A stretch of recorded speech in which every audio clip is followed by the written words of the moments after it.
औज़ुबिल्लाहिमिनश्शैतानिर्रजीम बिस्मिल्लाहिर्रहमानिर्रहीम अस्सलाम वालेकुम।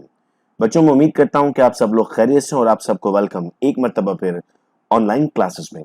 स्टूडेंट्स, आज के इस वीडियो लेक्चर में हम सेकेंड ईयर बॉटनी के मोस्ट इंपॉर्टेंट 100 एमसीक्यूज को डिस्कस करने जा रहे हैं। इससे पहले सेम प्रैक्टिस हमने की थी फिजिक्स में, सेम प्रैक्टिस हमने की थी केमिस्ट्री में, और हमने देखा था कि बहुत सारे ऐसे एमसीक्यूज हैं जो डिस्कशन से सॉल्व हो रहे थे।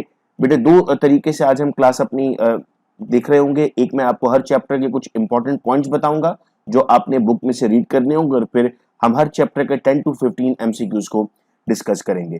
सबसे पहले बेटा आपको एग्जांपल्स याद करनी है। जितनी भी आपके पास क्लासिफिकेशन हुई हुई है प्लांट्स की, 4 टाइप्स होती है ना आपके पास, हेलोफाइट, हाइड्रोफाइट, जीरोफाइट, म्यूजोफाइट। इनकी एग्जांपल जरूर पढ़ लीजिएगा चूंकि ये पेपर में आती हैं। हाइपोटोनिक, आइसोटोनिक और हाइपरटोनिक की डेफिनेशंस पढ़िएगा, साथ ही साथ सॉल्यूट पोटेंशियल और वाटर पोटेंशियल। चूंकि पेपर में सवाल आ जाता है कि पूरी डेफिनेशन आपको दे देगा और कहेगा बताइए डेफिनेशन किसकी है, तो इस तरह के सवालों के लिए हमें डेफिनेशंस आनी चाहिए। एस्पेक्ट्स ऑफ होम्योस्टैसिस, 3 एस्पेक्ट होते हैं ना, ऑस्मोरेगुलेशन, थर्मोरेगुलेशन और हमारे पास एक्सक्रीशन। फिर एडेप्टेशंस बाय प्लांट्स एज पर ऑस्मोरेगुलेशन, यानी जो जीरोफिटिक एडेप्टेशंस हैं वो एक बार जरूर देख लीजिएगा। आइए एमसीक्यूज की तरफ चलते हैं बेटा। Plant cell when constantly place in hypotonic solution does not burst. चूंकि सर उसके पास क्या मौजूद होती है, उसके पास सेल वॉल मौजूद होती है जिसकी वजह से वो बर्स्ट नहीं करता। यानी अगर एनिमल सेल रखा जाएगा तो वो बर्स्ट कर जाएगा। अच्छा, अगर प्लांट सेल को मैं हाइपोटोनिक में रखूंगा तो प्लांट क्या हो जाएगा, प्लांट का सेल श्रिंक हो जाएगा, यानी छोटा हो जाएगा। Plant get rid of surplus water। Surplus water का मतलब होता है extra water, by losing it in vapour forms. याद रहे, वेपर कह रहा है तो ट्रांसपायरेशन है, अगर ड्रॉपलेट कहता है तो गटेशन होता बेटा। Cell become flaccid in this situation, यानी सेल से वाटर बाहर निकल जाए, जिसको श्रिंक का लफ्ज हमने इस्तेमाल किया था। यहां पर फ्लैसिड हम कह रहे हैं तो उसको बेटा हम नाम देते हैं hypertonic solution. The net movement of water molecule remain in equilibrium. Isotonic का मतलब होता है जब कंसंट्रेशन इन और out of the cell same हो। अच्छा, अब ये भी याद रखिएगा कि हमारी बॉडी, ह्यूमन बॉडी के साथ नॉर्मल सलाइन आइसोटोनिक होता है। आपने अक्सर देखा होगा कि जितने भी ड्रिप्स होती हैं या जो आई ड्रॉप्स होते हैं उन पे लिखा होता है नॉर्मल सलाइन, यानी वो 0.9% NaCl होते हैं। The capacity of living system to lose water is called as water potential. अगर सॉल्यूट होता तो कहलाता solute potential. Plant growing in saline marshland, saline कहते हैं हम नमकीन चीजों को, नमकीन इलाके को जहां नमकियात ज्यादा हो उन्हें हम नाम देते हैं हेलोफाइट। और यहां याद रखिएगा कि इनके पास सॉल्ट ग्लैंड्स भी मौजूद होते हैं। The plants living in fresh water are termed as hydrophytes. जो फ्रेश वाटर में मौजूद होते हैं हम उन्हें हाइड्रोफाइट्स का नाम देते हैं। प्लांट मूव्स इन और out living cell by process of water moves in and out of the cell. Sir osmosis है, अब ये प्लाज्मोलाइसिस और ऑस्मोसिस ये दोनों कॉन्फ्लिक्ट कर रहे होते हैं, लेकिन बेटा याद रहे प्लाज्मोलाइसिस और डीप्लाज्मोलाइसिस ऑस्मोसिस ही की टाइप्स में आता है, इसीलिए आप ऑस्मोसिस सही जवाब लेते हैं। और अगर पूछा जाए कि सेल की वाटर ड्रिंकिंग को क्या कहते हैं तो अब जवाब होता है हमारा एम्बाइबेशन। फिर सवाल है, अब 40 degree centigrade plant cell synthesize relatively large amount of special protein, और उन प्रोटीन्स को बेटा हम नाम देते हैं heat shock protein. At low temperature, ice crystals are formed in the structure of cell wall, यानी प्लांट अपने हाई टेम्परेचर, लो टेम्परेचर को आइस फॉर्मेशन के जरिए रेगुलेट करता है। आइए बेटा चैप्टर 2 पर, तो चैप्टर 2 के इंपॉर्टेंट पॉइंट्स होंगे कि जितनी भी हमारे पास एग्जांपल्स दी हुई है डिफरेंट टाइप्स ऑफ प्लांट पर, पेनेटोरिक और ऑटोनॉमिक में, उनको बेटा आपको जरूर याद करना है। मुख्तलिफ तरह के सेल्स यहाँ लिखे हुए हैं, पेरेन्काइमा, कोलिनकाइमा, स्क्लेरेन्काइमा और सेकेंडरी ग्रोथ के डिफरेंट टिश्यूज लिखे हुए हैं। अच्छा, अब कुछ एमसीक्यूज हम वो भी डिस्कस कर रहे हैं जो हमारे रिड्यूस सिलेबस के अलावा हैं। क्योंकि केमिस्ट्री के पेपर में हमने देखा है कि वो ग्रिग्नार्ड रीजन वाला जो क्वेश्चन पूछा गया था वो रिड्यूस सिलेबस के अलावा था, एमसीक्यूज में आ गया था। तो यहाँ पर भी आपके पास 1 नंबर का एक एमसीक्यू है, तो कुछ चीजें हम वो भी डिस्कस कर रहे हैं बेटा जो हमारे पास रिड्यूस में आ गई थी, लेकिन एग्जामिनेशन पॉइंट ऑफ व्यू से पास्ट ईयर पेपर्स में वो मौजूद है। In grasses intercalary meristems occurs at the base of internode. अगर अब आप पूछते हैं मुझसे कि sir what is a internode, तो मैं जवाब दूंगा कि बेटा दो नोड के दरमियान जो फासला होता है वो इंटरनोड होता है, और जहां से स्टेम निकलता है उसे हम नोड कहते हैं। ये सब चीजें ज़हन में रखना, कहीं ना कहीं एमसीक्यूज में रिफ्लेक्ट करेंगी बेटा। In the stem secondary growth is caused due to the activity of cambium. Cambium की 2 टाइप्स होती हैं, कॉर्क कैम्बियम और vascular cambium. In bryophytes, bryophytes क्या होते हैं सर, थैलस लाइक प्लांट्स होते हैं जिनमें रूट, स्टेम और लीव्स नहीं होता। ग्रोथ टेक्स प्लेस, सर अब ये सारे रीजन्स तो है ही नहीं उनमें, तो वो थ्रू आउट द बॉडी यानी पूरी बॉडी ग्रो करती है। They are capable of cell division. हमेशा याद रखिएगा कि सेल डिवीजन टिप पर होती है और टिप पर मेरिस्टेमेटिक सेल्स होते हैं। Increase in diameter of plant secondary growth है सर, जिसमें वास्कुलर और कैम्बियम का भी हम जिक्र कर रहे थे। Cell found at the stem and root apices are called as, apex में यानी टॉप साइड पर तो वो अपाइकल मेरिस्टेम्स होंगे। अब दो है ना, इंटरकैरिलरी और अपाइकल, एपेक्स पर अपाइकल कहलाएगा बेटा। The diameter of stem and root increase due to lateral meristems. ये चारों मेरिस्टेम्स की टाइप्स हैं। जो टॉप साइड पर होता है वो सुपरफिशियल कहलाता है और अपाइकल मेरिस्टेम उसके साथ होता है, इंटरकैलरी उनके दरमियान में होता है। फाइबर्स एंड स्क्लेराइड्स टाइप्स हैं स्क्लेरेन्काइमा के। पेरेन्काइमा के बारे में यहाँ बेटा मैं आपको बता दूं कि जितना भी फूड स्टोर होता है वो पेरेन्काइमा में होता है। यानी आपने अक्सर देखा होगा, हम हर पौधा नहीं खाते, हम कुछ प्लांट्स खाते हैं ना, तो हम वही पार्ट्स खाते हैं प्लांट्स के जिनमें पेरेन्काइमा मौजूद होता है। Movement unrelated to direction is called as nastic movement and movement due to unequal growth is called as curvature movement. Chapter 3 पे बेटा आते हैं। अब इस चैप्टर में बॉटनी को लेकर प्लांट हार्मोन्स हैं। अलबत्ता इसके कुछ टॉपिक्स इंक्लूड नहीं हैं, लेकिन इन हार्मोन्स के बारे में जरूर पढ़ लेते हैं चूंकि ये पूछे गए इम्तिहान में। Hormone causing stomata to close, abscisic acid का काम ना इनहिबिशन करना है, तो याद रखना क्लोज करने की बात की जा रही है तो एब्सिसिक एसिड है। फिर देखो इससे ये वाला सवाल भी आपका क्लियर हो जाएगा। This hormone act as growth inhibitor, इनहिबिट करने का मतलब क्या है, एब्सिसिक एसिड है। For the defence infected plant produce, आपने अक्सर देखा है कि प्लांट्स अपने डिफेंस के लिए मुख्तलिफ केमिकल रिलीज करता है। उन केमिकल्स को बेटा हम नाम देते हैं फाइटोएलेक्सिन्स। ये टॉक्सिक केमिकल्स होते हैं। Phototropic curvature is due to light effect on distribution of, plant की ग्रोथ के लिए जो प्लांट हार्मोन काम करता है उसे बेटा हम ऑक्सिन कहते हैं। तो अगर कोई ग्रोथ मूवमेंट आ रही है, उसमें कोई एरर आ रहा है, तो वो टॉक्सिन की कमी की वजह से आ रहा है। Naturally acting cytokinin is zeatin, ये याद कर लीजिएगा इस बात को। Plant hormone responsible for apical dominance, apex मतलब ग्रोथ की बात हो रही है तो कौन होगा इसमें, ऑक्सिन होगा।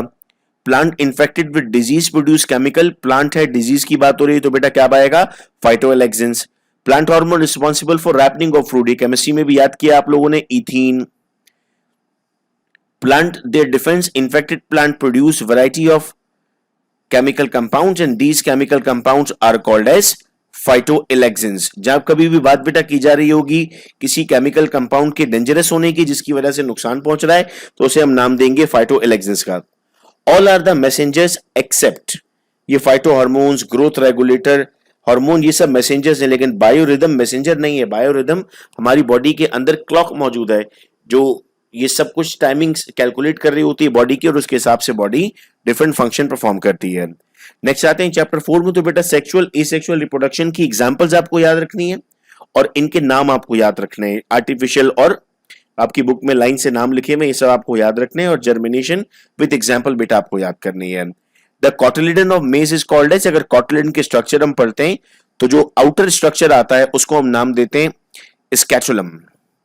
Plant having both staminate and carpellate flower are called as monoecious. वैसे इन्फ्लोरेसेंस नहीं है आपके रिड्यूस में, आपने याद नहीं किया, लेकिन एमसीक्यूज के लिए हम इनको देख रहे हैं चूंकि पास पेपर्स में ये एमसीक्यूज बहुत मरतबा पूछे जा चुके हैं। Germination of seed with in the fruit while still attached into the plant it is called as viviparous, हमने इंपॉर्टेंट में भी ये बात पढ़ ली थी। Germination occurring in coastal plants, again example आ रही है इसकी विविपेरस से बेटा। Indole acidic acid is the name of, auxin का बेटा दूसरा नाम है। When the growth of main axis stop due to the flower, अगर फ्लावर टॉप पर आ जाता है तो उसे हम नाम देते हैं साइमोस, और अगर प्लांट कॉर्नर पर आता है बेटा तो उसे हम नाम देते हैं रेसिमोस। में ज्यादा डिटेल में इसलिए नहीं बता रहा क्योंकि इससे एक या दो एमसीक्यू पढ़ने सिर्फ आपको। Promotion of flowering by cold treatment to emboss is called as vernalization. In apical germination, cotyledons are carried above the soil due to rapid growth of, sir ये हाइपोकोटाइल की रैपिड ग्रोथ की वजह से हमारे पास इसकी मूवमेंट होती है। Promotion of flower by cold treatment, again same सवाल है, कुछ वर्ड्स डिफरेंट पूछे गए, that's again called as vernalization. Double fertilization is the characteristic of, guess paper में मैंने सवाल भी दिया हुआ था which plants undergo double fertilization, तो उसका जवाब भी आपको मिल गया कि sir angiosperms undergoes double fertilization. और एंजियोस्पर्म क्या होते हैं, एंजियोस्पर्म फ्लावरिंग प्लांट्स होते हैं। चैप्टर 5 में डिफरेंट टिश्यूज की टाइप्स हैं बेटा और प्लांट के फेजेस हैं वो आपको रीड करने हैं। तो यहां पर अगेन सवाल रिपीट हुआ है चूंकि एक जैसा ही कंटेंट है दोनों चैप्टर की बॉटनी का, तो जैसे चैप्टर 2 के क्वेश्चन से वही बेटा यहां पर सवाल है, तो इसीलिए मैं इसको स्किप करता हुआ आगे बढ़ रहा हूं।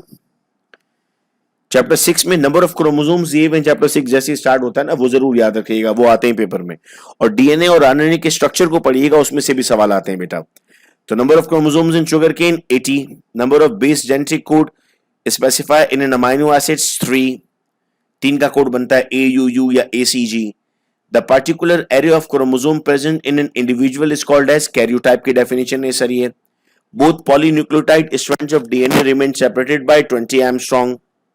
The attachment point of two chromatids called as centromere. Multiple effect of a single gene, इसे बेटा हम नाम देते हैं pleiotropy. One gene, one enzyme hypothesis is given by Beadle and Tatum. This is present in RNA but not in DNA. Uracil बेटा present है RNA में पर DNA में नहीं होता. A type of orderly or programmed cell that P से program, P से apoptosis. जो unprogrammed होगा वो necrosis होगा। बच्चे कहते हैं सर इसकी कोई एग्जाम्पल हो सकती है हमारे पास कि हम अगर इसको एग्जाम्पल के तौर पे लें, ये चंद एक एमसीक्यू चैप्टर नंबर 7 के जो यहाँ पर पूछे हुए हैं, तो इसकी एग्जाम्पल हम कहते हैं सर, फॉर एग्जाम्पल हर 120 दिन बाद हमारी बॉडी में आरबीसीज डिस्ट्रॉय होते हैं और नए बनते हैं। हर 28 डेज में मेंस्ट्रुअल साइकिल रिपीट होती है। तो ये सब बॉडी को पता है पहले से। क्रॉसिंग ओवर टेक प्लेस, ये प्रोफेज 1 है बेटा हमारे पास, diplotene. The formation of messenger RNA from DNA is called as transcription, और फिर से प्रोटीन बनने के अमल को हम कहते हैं translation. One complete turn of DNA contain 10 nucleotides. For the synthesis of protein, cell किसका इस्तेमाल करता है? सेल आरएनए का इस्तेमाल करता है sir. Information from DNA regarding the amino acid sequence is copied into messenger RNA, फिर messenger RNA इसको आगे लेकर जाता है। The messenger RNA triplets, इनको हम दूसरा नाम देते हैं बेटा कोडॉन, चूंकि इनमें कोड्स मौजूद होते हैं जिनको बाद में ट्रांसफर RNA और राइबोसोमल RNA ट्रांसलेट करता है। That is present in RNA but not in DNA, sir, uracil.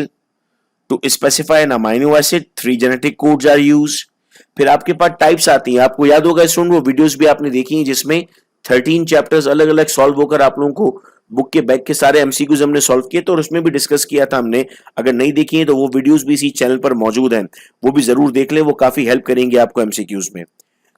तो types of chromosome, when centromere is located at the centre it is called as metacentric.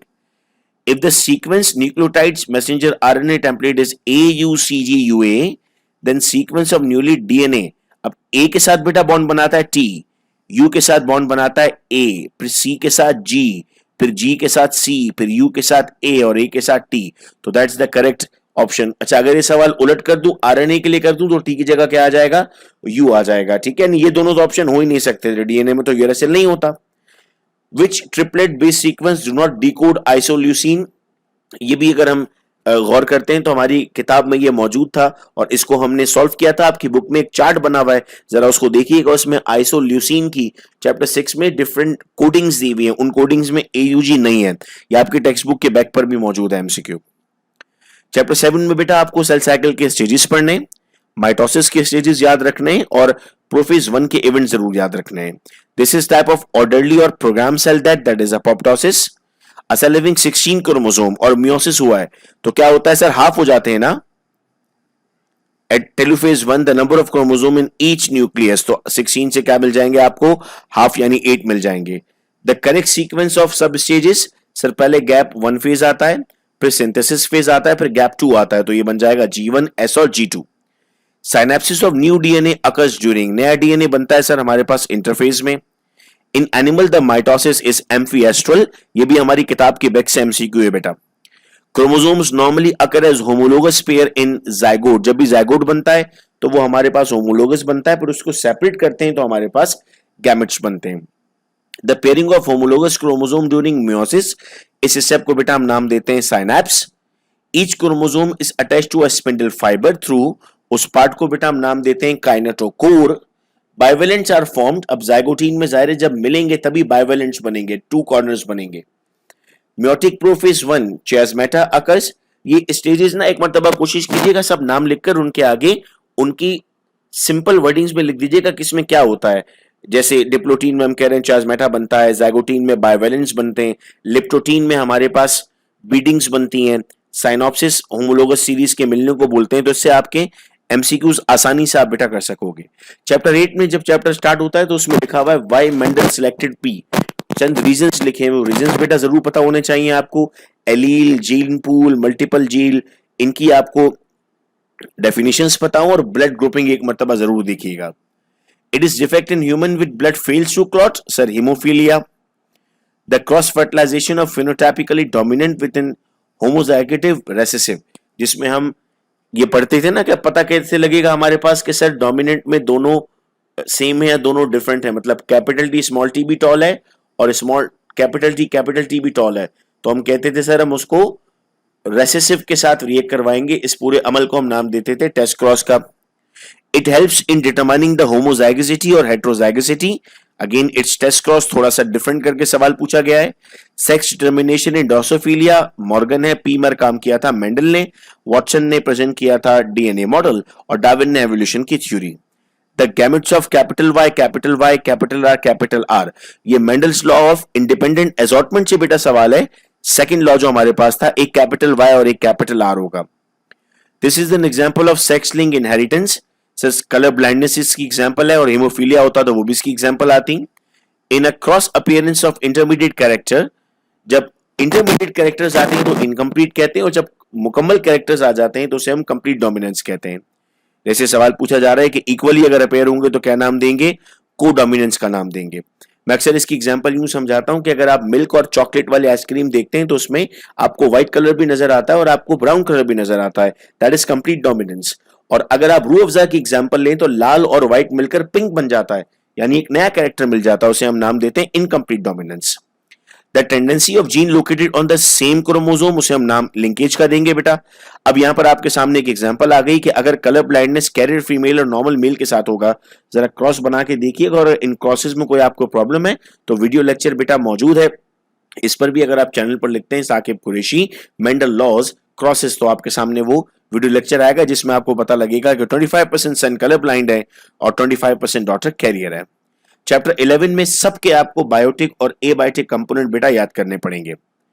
The study of living thing in relationship to the environment is called as ecology. Plant growing in shades are called as sciophytes. ये concentration आपको याद होगी, atmosphere में 21% oxygen होता है और 78% nitrogen होता है, 1% अदर गैसेज होती हैं। The study of earth surface is called as topographic factor. The bacterium found in root of leguminous plants rhizobium होता है सर, इस तरह याद रखना, राइजोइड्स होती है ना रूट्स, वहां पर राइजोबियम है। Organism responsible for recycling of mineral within ecosystem, they are decomposers जो दोबारा इकोसिस्टम को वो चीजें प्रोवाइड कर रहे हैं। The gradual process by which ecosystem change and develop over time, जैसे एनिमल्स में हम बेटा पढ़ते हैं एवोल्यूशन, वैसे ही प्लांट्स में हम कहते हैं सक्सेशन। नेक्स्ट क्वेश्चन है बेटा एनर्जी इज गिवन बाय, तो सर इकोसिस्टम में एनर्जी प्रोड्यूसर से मिलती है हमें। The relationship between member of two different species, जिसमें दोनों को बेनिफिट मिले तो वो कहलाता है बेटा म्यूचुअलिज्म। अगर किसी एक को बेनिफिट मिलता है तो कमेंसलिज्म, और अगर एक को बेनिफिट मिलकर एक को नुकसान मिलता है तो पैरासाइटिज्म। इसकी एग्जांपल जरूर पढ़ लीजिएगा। Only this one of the following is topographic factor of an ecosystem, sir surface हमारे पास एक टोपोग्राफिक फैक्टर बनता है इकोसिस्टम में। और अब लास्ट हम एमसीक्यूज पर आते हैं इस चैप्टर में बेटा। रेनफॉल याद कर लीजिएगा डिफरेंट इकोसिस्टम्स के, वाटर की जोन्स पर जो आपके पास पिक्चर बनी हुई है वो जरूर देख लीजिएगा, और फॉरेस्ट और इकोसिस्टम में उनके नाम जरूर पढ़ लीजिएगा। तो estuary is a meeting place in river and sea. Salt concentration of sea water से 3.5 होती है। Depth of oceanic zone where light reaches, उसे हम नाम देते हैं यूफोटिक जोन, और अगर लाइट नहीं पहुंचती तो उसे हम नाम देते हैं बेटा aphotic zone. The sea below 2000 metre, उसे हम नाम देते हैं अबाइजल जोन।